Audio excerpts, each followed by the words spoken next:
day in the life of the Shofs. You might know my guests for today from their skits on the internet that just make marriage fun, whether they're dancing or giving us just an inside scoop into their relationship. Does it make you feel strange that I'm not 6 feet tall? They are such a chill couple. Abisola, Shof is my guest for today. It's a great conversation and I'm sure you're going to enjoy it. My name is Fopsy and this is Dear Fopsy. I'm your host. We'll talk about all things relationships as well as stories of resilience on this show. Be sure to enjoy it. And don't forget to subscribe because it really does help us go a long way. And if you're listening on the podcast platform, please be sure to hit that follow and leave us a rating. It's free and your support goes a long way. Thank you very much. Here's the show. When I started watching you guys, I thought you were like, newlyweds, and then just to find out that you've actually been married for 10 whole years. I'm excited to talk to you. I have so many questions. I also collected questions from people who wanted to know about how to actually keep marriage fun. But how are you doing today? I'm doing well. How are you? I'm doing well. Well, nice to chat today. For people who don't know you, how do you introduce yourself? I would say my name is Abisola Shof. If you know me through like social media or if that's the angle from which you're coming from, I just say that I love to inspire other couples, along with my husband, obviously. We love to inspire other couples that marriage can be a fun experience. It is a beautiful thing.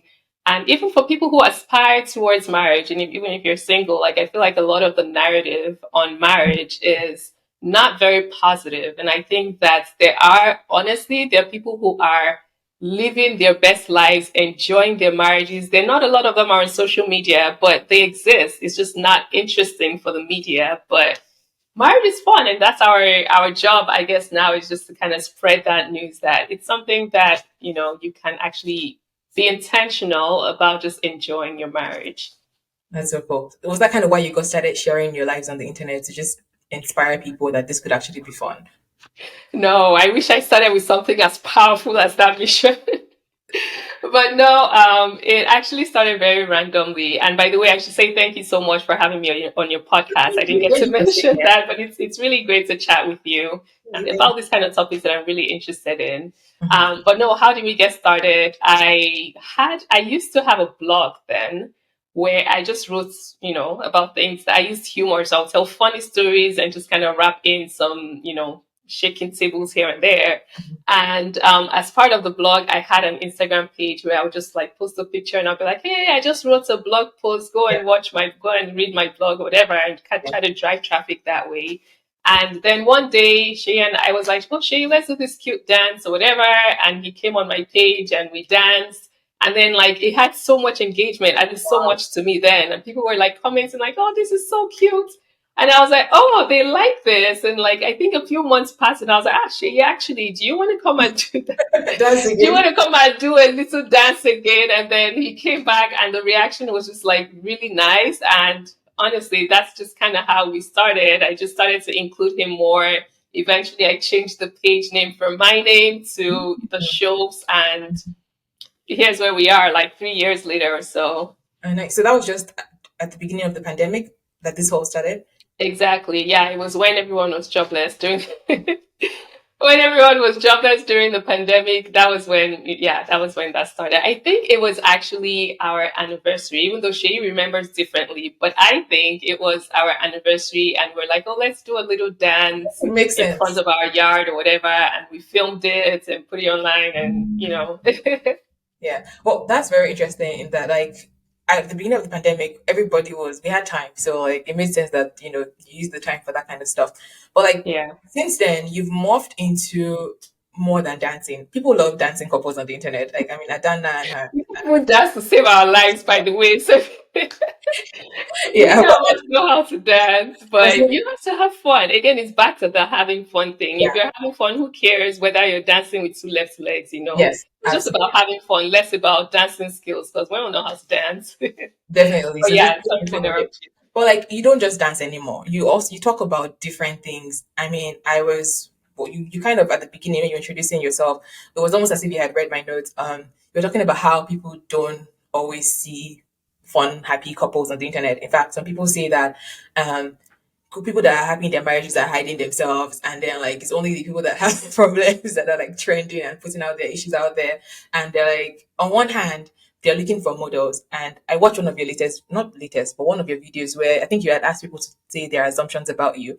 And one person wrote in about how they didn't think marriage was for them, but like after watching your, they were rethinking their stance on it. And your response to that was actually pretty interesting. You talked about not putting people on a pedestal so that if they fall, you're not like dejected that, oh, this institution is not for me. But at the same time, people are looking for models of marriage. So how do you balance that? Like, hey, we're one couple, but like also don't just put us on a pedestal. How do you deal with that dynamic? And what do you say to people that are looking Mhm. for models essentially?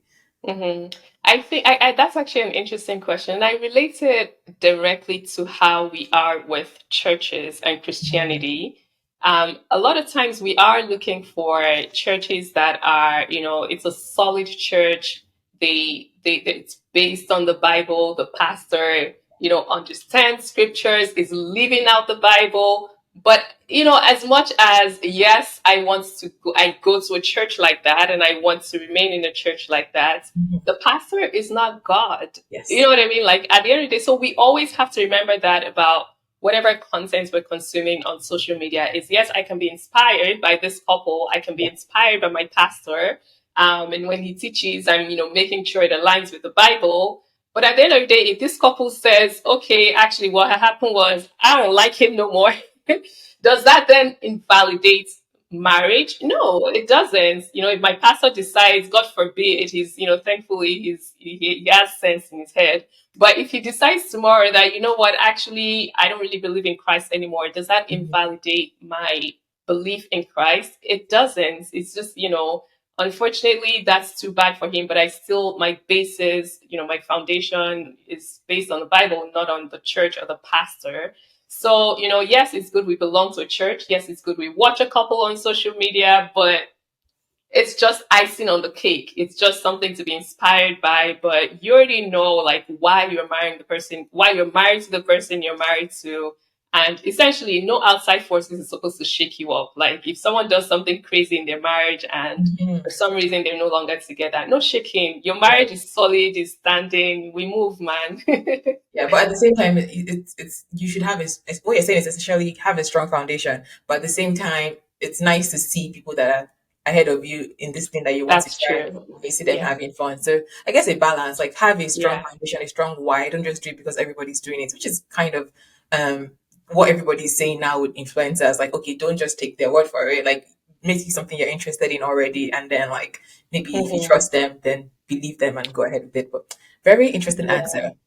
Let's even go back to the beginning a little So bit. I actually wanted to add to what you said about like, it's nice to see people who are ahead of you. I think what's also interesting is it's nice to see people who are in your shoes, like people who you can draw parallels with and you're like, oh, it's so funny. My husband and I just had that conversation the other day. Or, oh, it's so funny. My husband also does this. Or, oh, that's different for us. Maybe I do this and your husband does that. So I think it's just humans just kind of like to see things that they can relate with. Yeah. And I think even for people who are in healthy marriges that are thriving, it's just kind of nice to say, oh, I can relate with this couple. That's true. It's not just inspiring people that are coming behind. It's also just, hey, this is just our life. We're not creating that much content. It's just us recording our lives and this is how we are. And like it's if you relate to it, then let's do this together. I hear you. And you Yeah. guys are very relatable. Somebody was saying that people don't realize that the viewers can tell when you're faking it. I think I get it. You have to just trust that you're not creating content for dumb people. People are smart, so they can see. They're just like you. So like you can tell when you're faking it. So essentially, you all are very relatable in that sense. The video I found you with was the most hilarious pepper selling video, and I related to it so much because last week I made Chinese fried rice. My husband came and said, "Is it Chinese fried rice you're making? Because the spice I can smell in this thing." I'm like, "Sorry, accidentally put one rodo." Actually, I don't know how I did that, but like it was just the Yoruba jumping out, and that was exactly what you were saying about how do you know you're Yoruba girl? There's rodo behind you. Anyways, yeah, very very true. It's about relating as well. How did you guys meet? I know that we've talked about your story, and you guys just celebrated 10 years of marriage. That is a big deal. But how did you Thank meet? you. Back to the beginning. How did we meet? I love that I'm doing this podcast alone because you guys get to hear my side of the story only. And for the And with context any of couple, for context for people who don't know, your husband Shay, he's very lively, he's very bubbly. So his own version might be a bit more spirited. It's kind of what she's saying. But go ahead.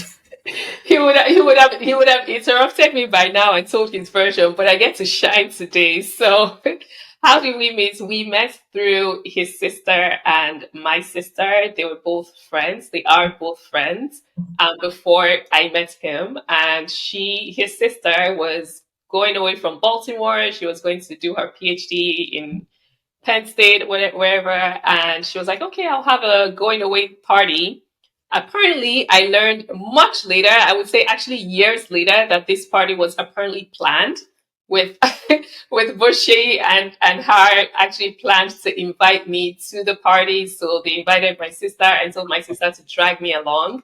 I had no idea, obviously. And when she was like, "Oh yeah, she's going to the party," and I was like, "Okay, cool, bye."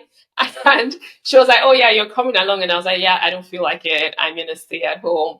And both her and her roommates, then they both literally were like, "No, you're not staying home. You're coming Oh with my us." goodness. And Okay. I was like, "I guess."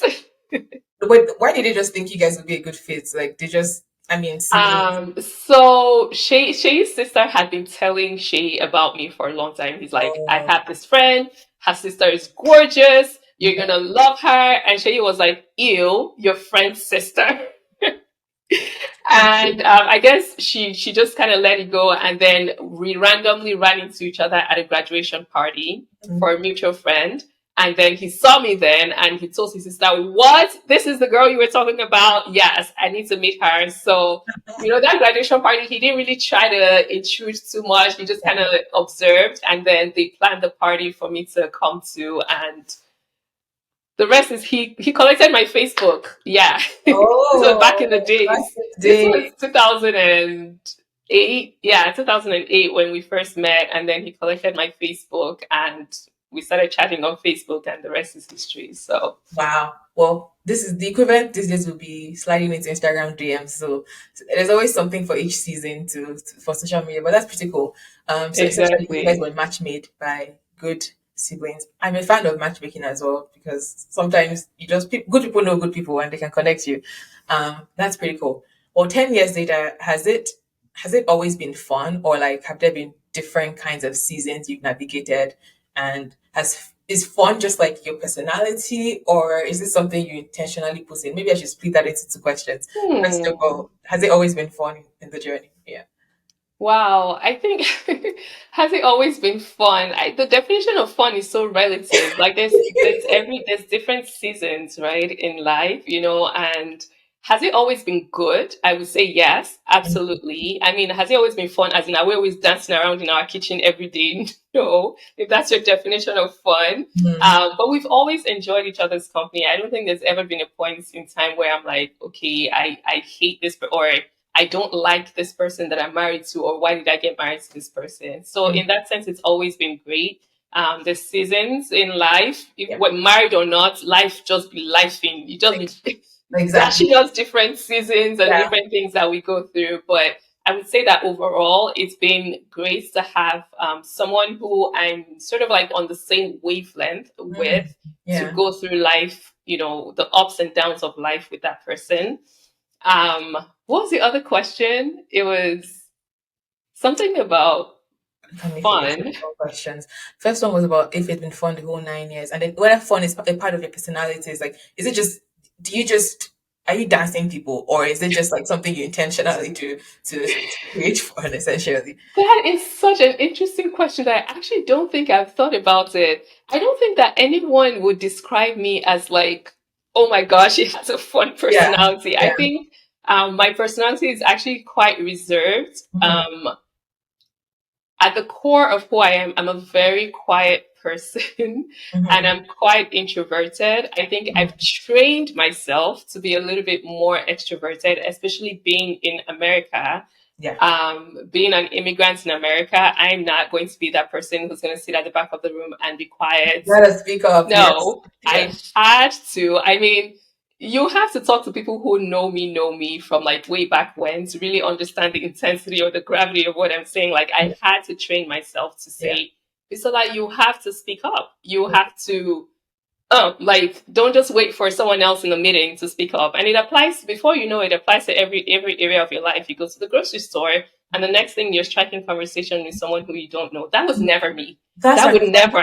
everywhere we go is like just still with people like I'm like just pay and let's be going, but no, like there's a whole conversation and it actually leads to interesting things sometimes. Like we're in a new area and that's exactly how we've been learning about the environment because me, I'll just do what I'm trying to do and keep moving, but these conversations are actually how you meet people and it's very interesting. Exactly. Yeah, wow. Exactly. But Yeah. like given that marriage isn't something you're necessarily trying to perform for, like you don't have to try to be extroverted, so is it that did you are you also trying to be extroverted in your marriage or like how are you infusing Um, this new okay. I think maybe I diverted a bit, but I would say I'm trying to be extroverted in my marriage. I would say okay. I'm trying to enjoy my marriage. And Okay. I've seen a lot of comments that say something like, I can't be like this guy, or I can't be like, you know how she's just like, Yes. and this one guy was Funny. like, if someone wrote a comment, something like, if this is what girls are looking for, forget it, you're not going to find it in me. And I'm like, you honestly can just be yourself. Like,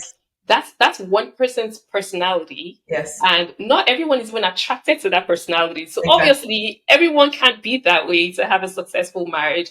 I Yeah. think obviously no one is saying change yourself or start dancing in the middle of the road or anything. Like just Yeah. be who you are and enjoy the company of the other person. Do things that are interesting to you. Right. Some couples like to hike. On Saturday mornings, I have a friend who's obsessed with like the outdoors and her and her Mhm. husband, her Yeah. kids. Saturday morning, they go out, they're hiking. It's not dancing around, but that's Right. them just like enjoying life. To me, that's beautiful, you know? Yeah. What is interesting to you? Just if you like to play chess with one another. I mean, that's not interesting content for the internet, but who cares? You Yeah. know? You're not, your So, life isn't all about content. I like that. Like fun is relative and it's essentially just making an effort to enjoy your marriage with your own personality, with the personality of the mhm, person you're with, whether that's like dancing or whether it's walking and taking hikes. Like I hear you. It's just being a bit and mhm. try making the effort to enjoy it essentially is what you're saying. Yeah. That's pretty cool. Yeah, and it's funny how people think, okay, because you see us do things on social media, that's what we do all the time. Like, I would Right? say if you ask me, like, what I enjoy doing the most with him, I would say the times where I feel the closest to him is when we're working together. So either like maybe we're praying together or studying the Bible together, or we're like working, like literally like brainstorming or strategizing or like creating ideas together. Like to me, that's interesting. I mean, it's boring for the internet, so you're not going to see that, Yeah. but that's just real life, you know? I like that. It's there's real life and there's content you create because that's part of your career now. Like it's something Hmm. you're doing, and like part of being a content creator. I'm still fairly early in the game, but like I watch people ahead, and I also watch people who study content creators. Just like there is just you know how to create the first few seconds of a video to make it engaging because you know that that's what they're going to use to decide whether to stick to the end and stuff like that. But like this is your real life, so you're not trying to perform like the whole time. It's just essentially what it is. Like when you want to Exactly. work together and it's fun, it's fun. That's pretty cool. You brought up work briefly, and I actually want to talk about something interesting that I've also you guys have shared about your marriage, which is that it feels like you guys have created space for each other to explore your own dreams and passions. And I will explain further. So I know from watching because I'm a fan that Shay took some time to be an entrepreneur and just like explore I guess a dream he had a dream he had. And I wonder how that was for you as a family in the sense that how do you prepare for that kind of season financially? That's one part. I have more of it, but I just kind of want to get into how do you do things like that, making space for each other to pursue your own dreams, as well as the sacrifice that may come with that. Hmm. It's such an interesting question because for others, it's such a big deal. For Yeah. us, it's just like, oh, you want to pursue. For us, it's just like you want to pursue your dreams. I mean, he's worked. Okay, so for context, she created an app. It's a storytelling app. It was pretty cool. Mhm. He did it part time along with working full time for Mhm. a while. And I mean, wake up at like 4 a.m. He's meeting Wow. with developers. He works through the morning until the kids wake up. You take a break. Like at night he'll pick it up again. Like he was Mhm. constantly working, and at some point he started to talk about raising funds and leaving his job and potentially like He's like, hey, if I have time, I can like just push this to the core, like put in my all, push it. If Yeah. it goes, it goes. If it doesn't go, we know, okay, I've tried and I can kill this and like move on to the next thing. And I was like, yeah, sure. And he's like, really? I'm like, yeah, sure. Like, what's the big deal? And he was just like, really? And I'm like, yeah, it's fine. I mean, thankfully, so in terms of like the financial decision, it's not an easy decision to make. Thankfully, we were both blessed with like very good incomes. Okay. I my income was enough for us to survive. I mean, we weren't like we didn't have leftovers to Right. save, which we had that luxury of when he was working, but Mhm. um it was fine. We could survive. I don't have to borrow money from nobody to leave, so it doesn't really hurt anything. So we made the decision and it was high risk, high reward. If you know Mhm. anything about the startup space, if it Yeah. works out, your life is transformed. Yes. Literally, I mean, we're not talking nine Exists. to Yeah. five money anymore. We're Yeah. talking, so high risk, high reward. You take the risk if it's worth it. The reward is really great. If it doesn't work out, then what's the at the end of the day, I thought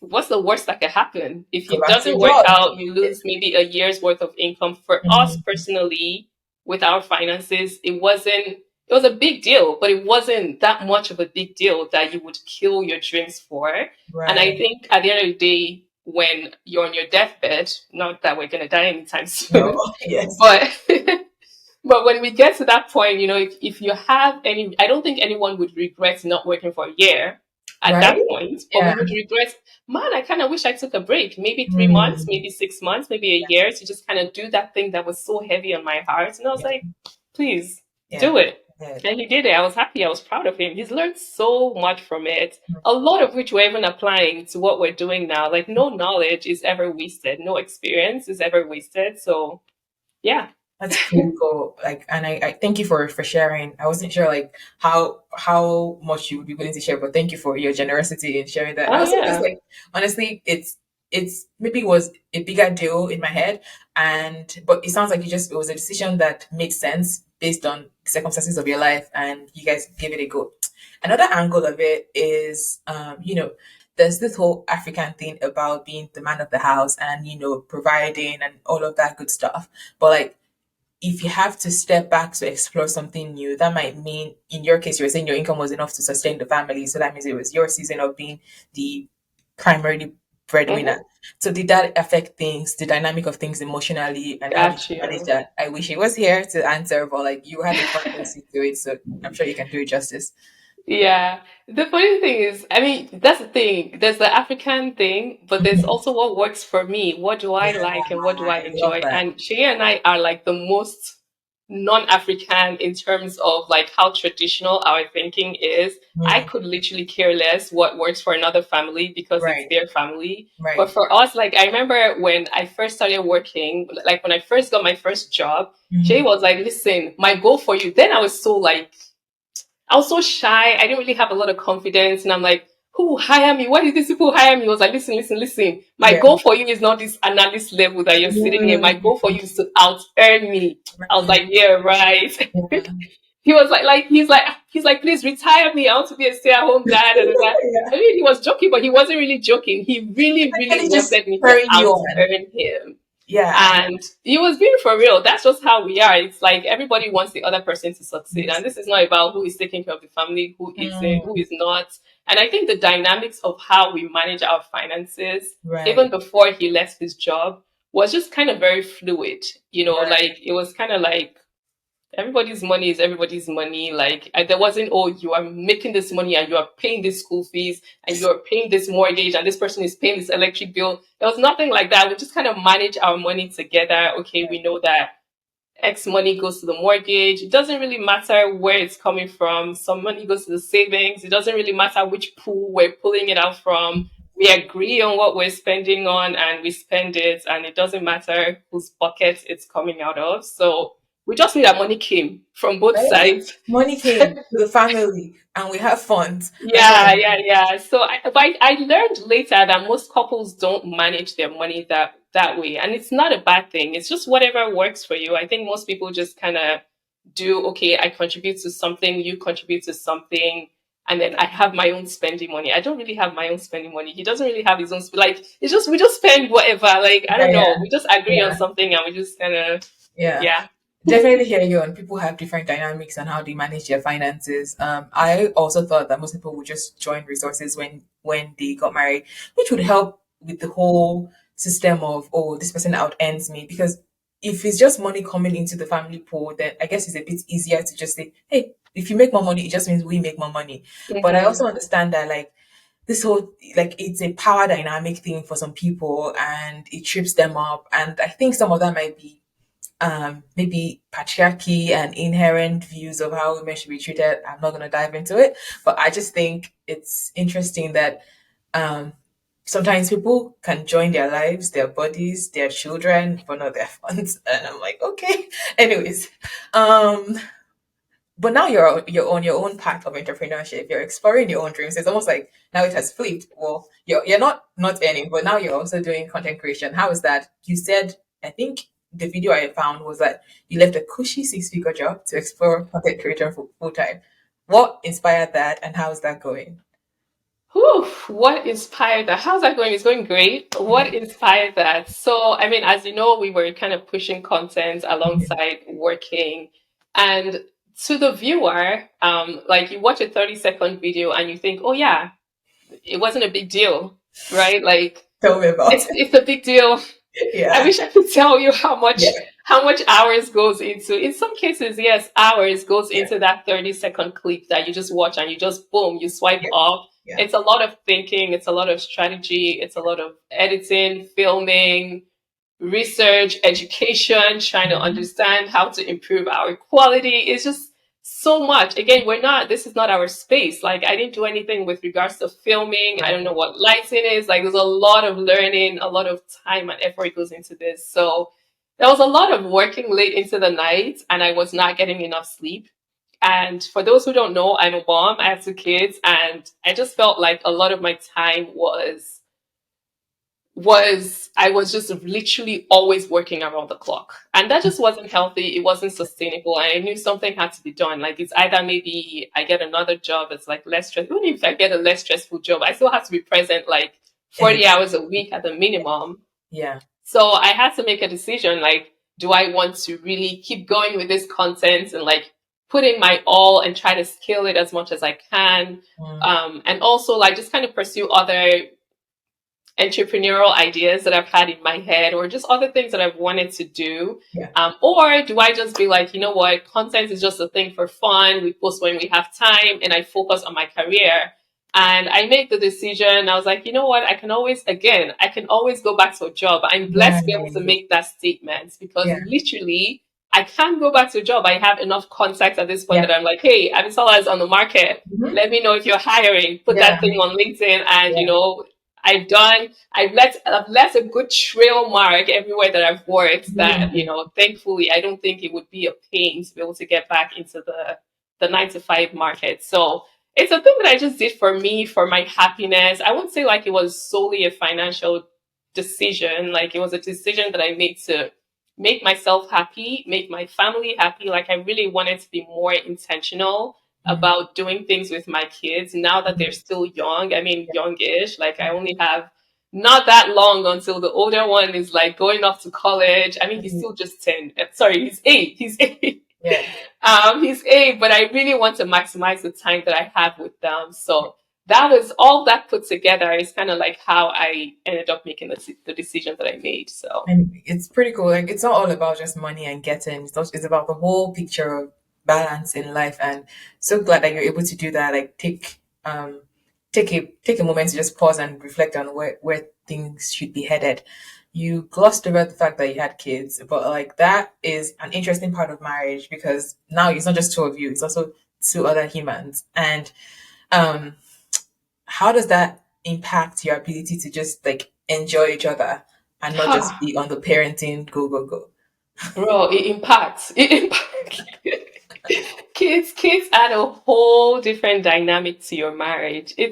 I mean, for people who don't have kids, I think that they see the cute side on it because everyone talks about my daughter, especially they're like, "Oh my gosh, Yeah. Mimi is so cute," Yeah. and I'm like, "Thank you," but Mimi is showing me Pepe in the house. I've seen your hair days. I know that it's a bit of a struggle. The hair days. Yes, Yeah. exactly. Yeah. Yeah. So, for those who don't have kids, like to put it in perspective, having kids is having someone who is entirely dependent on you, Yeah. especially when they're younger, like when they're babies, infants, crawling, walking. They cannot do anything without you. So, like you're literally working nonstop. You're making sure they're alive. You're making sure they're fed. If you don't change their diaper, they can't do it themselves. So like you're on your body, your brain is on Mhm. nonstop, even at night and everything.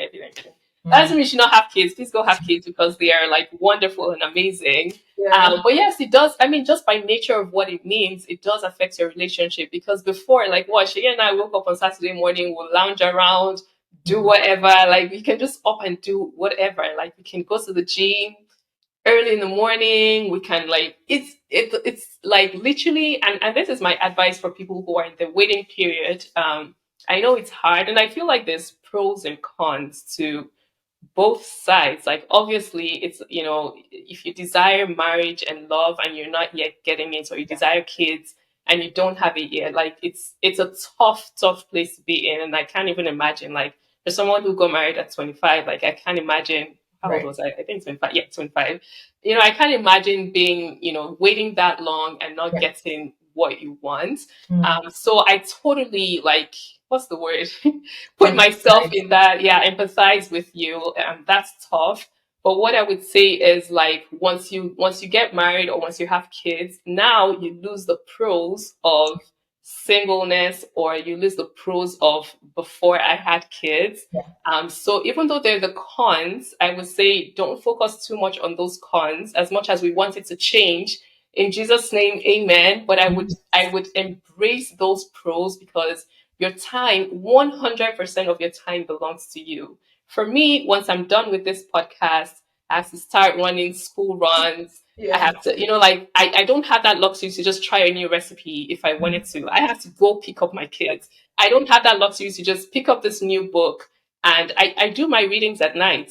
Mm. Hello. Because, like, when else am I going to do it? Right. Like, now you can do it Saturday morning from 9 a.m. to 12, read half a book. You Uninterrupted. can pick up a new hobby. You can go, learn belly dancing or salsa dancing without having to worry about paying a babysitter $20 an hour. I mean, is it possible when you have kids? Absolutely. But you have to now be more intentional about it.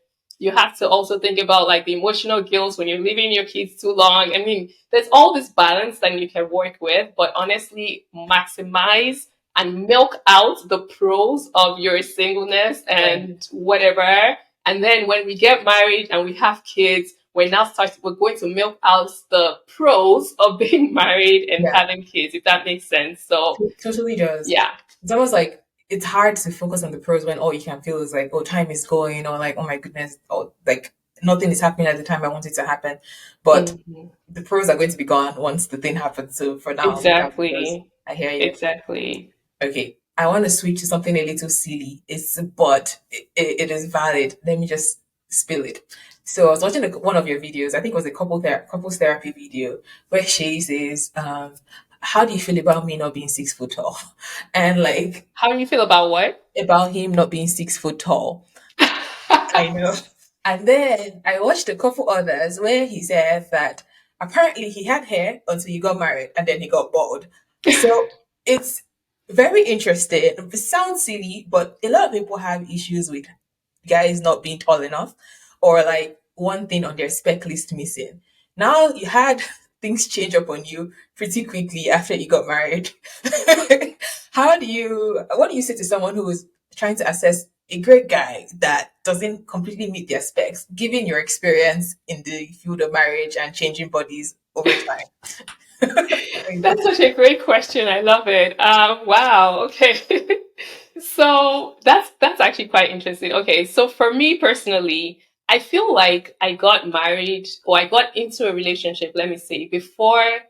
I feel like I was young. I don't know if that's really young, but It was before I Not really that had the young, but chance yeah. to start meditating on, oh, what's my spec? Is he tall? Like, I didn't even put things in perspective that, oh, is he tall or is he, like, I don't know if that makes sense, but when I started talking to him, I just thought, oh, we're being friends. That's what he told me then. He was like, oh, he's not really looking to get in a Of relationship. He's course. just looking for friendship. And me too, I was looking for friendship. So I was like, oh, cool, let's go for it. So I just thought, he's a cool guy, and I just really genuinely just formed a nice friendship with him. Mm-hmm. And for me, that was kind of like the basis of our relationship. Like, he was just genuinely a good guy. I Mm-hmm. liked his train of thought. It just made sense with the way that I thought about things and the way that I process things. And I thought, okay, I get him. He gets me. Mm-hmm. And that's how we started to build a relationship. So it wasn't really, oh my God, this guy is tall. This guy has hair. Like, I didn't really get to that point of like making a list of these are the things I'm looking out for in a Right. man. And I wasn't even observant enough.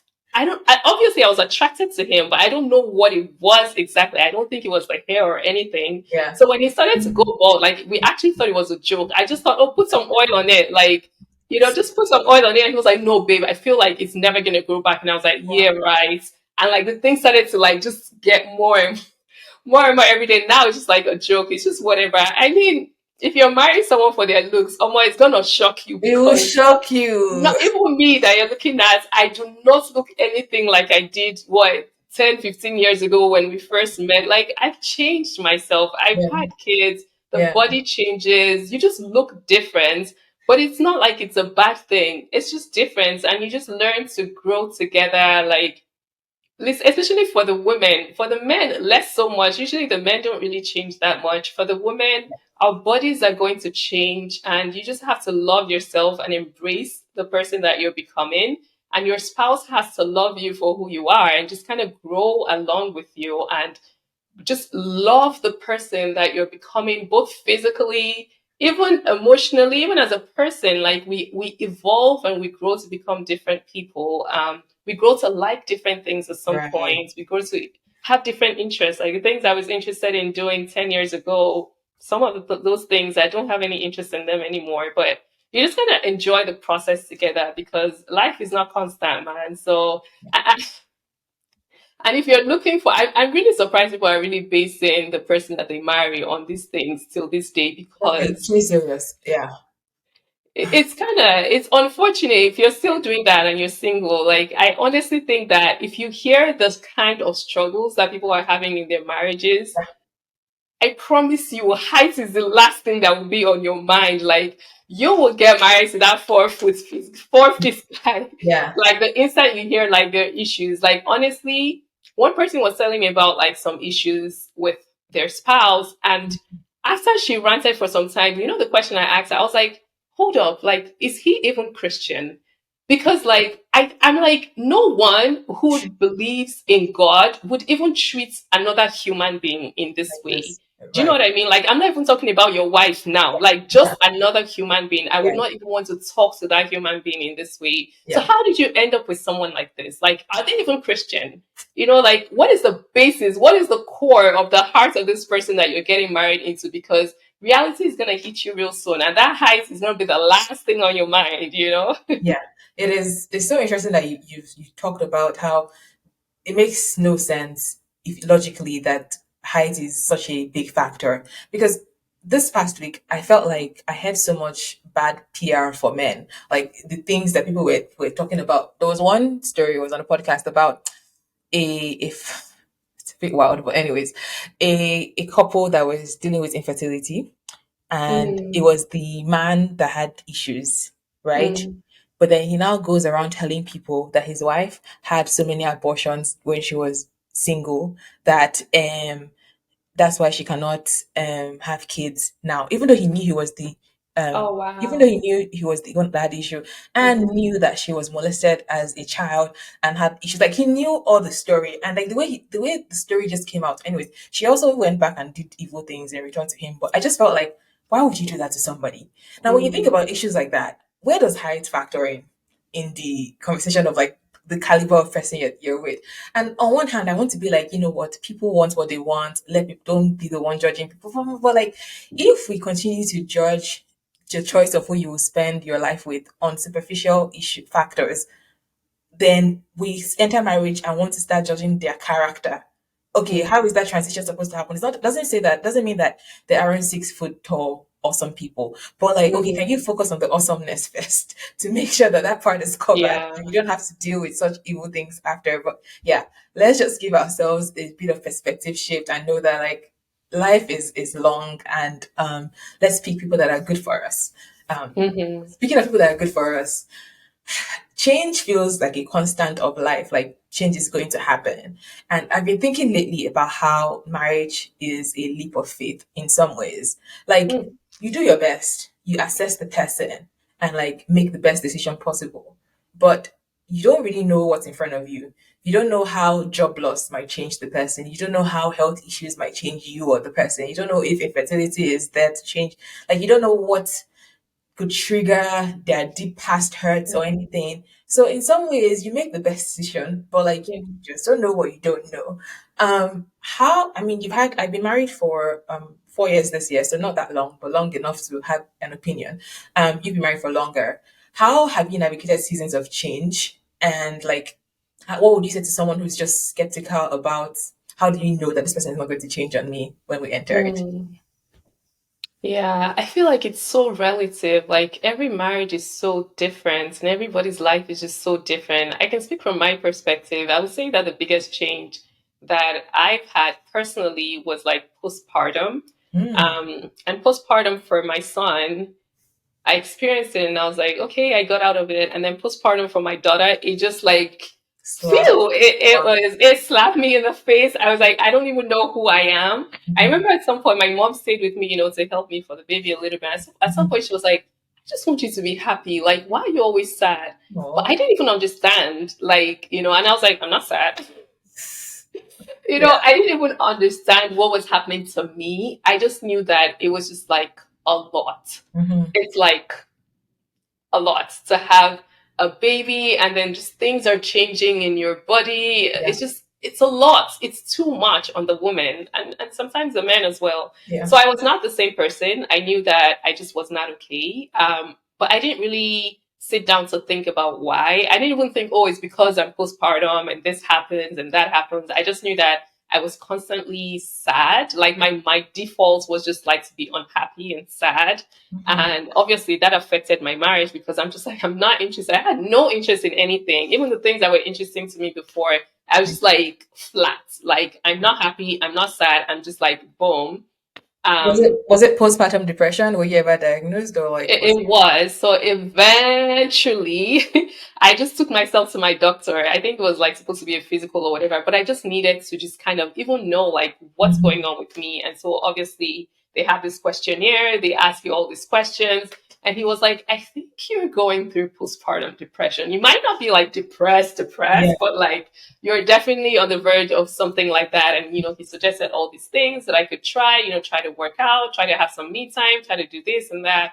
And I did them. And I think for me, it was actually just that confirmation, like just someone affirming, this is what's going on. And it's okay to have that. And these are the kind of things that you can do to navigate around it. But Shay tried his best, honestly. Like before he even knew what was going on, he was just like, okay, what's going on? And I'm like, I'm okay. You're not happy. I say I'm happy. Like just having, I think I could have gotten out of that a lot sooner if I was even just like, if I had that conversation with myself, like what is going on with me, and then having that conversation with him.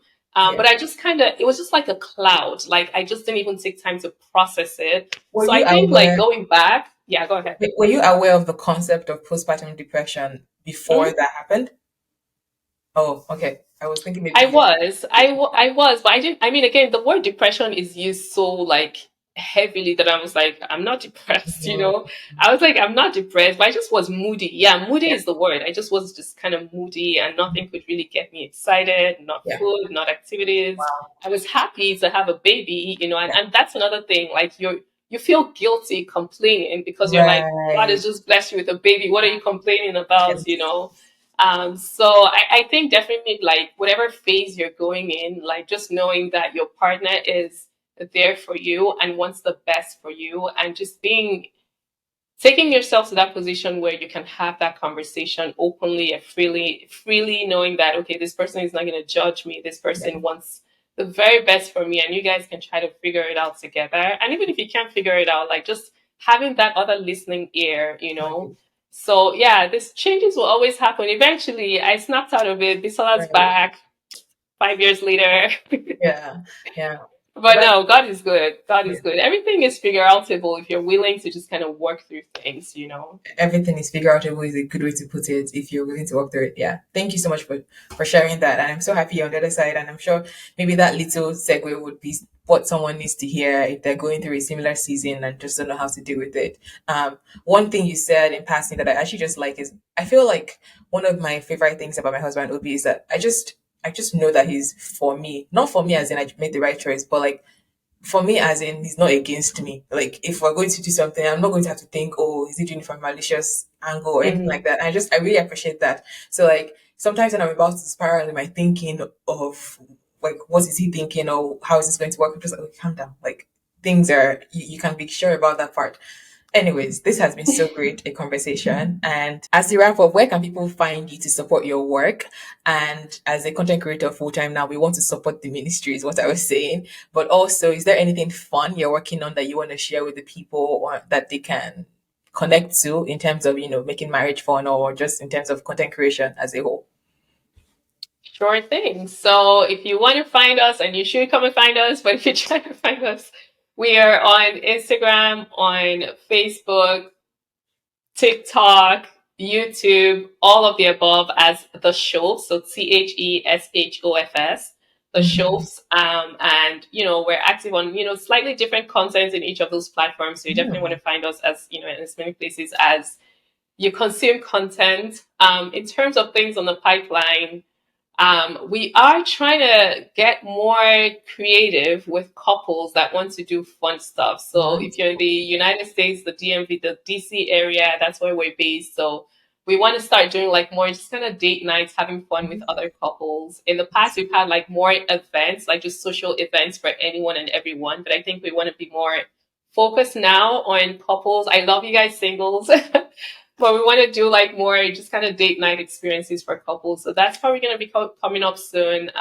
But other than that, stay connected on our socials, and you never know what's going to come up with the shows. That's so incredible. I love your content. It's fun, but also just like entertaining as well. So thank you for that. Any last words to the people, single people looking to get married, married people looking to spice up their relationships? What do you want to say to the people? Yes, great. Any last word for single people first? I would say that, again, like I said before, maximize the phase that you're in, because once it's over, and I'm praying with you, if that's what you want, that it will be over soon. But while you're in it, like just maximize the benefits of your singleness. And in Jesus' name, God's going to elevate us to the next level that you want to go to. And so, yeah, don't be sad. Pray about your desires to God, and God hears us and He answers us. But while we're praying and hoping for that, you definitely want to just enjoy your time. Like, man, this is your you time. It's not going to come back again. And then for the married people, especially those who are having like difficult times in their marriage, like it's so tough, like it's so tough, and I can't even explain it. But I just really pray that God's grace and favor will rest upon your marriage.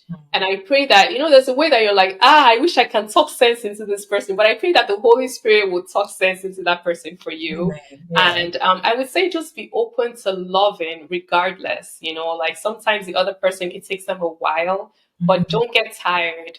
Don't get tired in loving, especially if they're sensible and reasonable. Now, if Right. they're, Love if that. they're doing crazy things to you, please stay safe and run.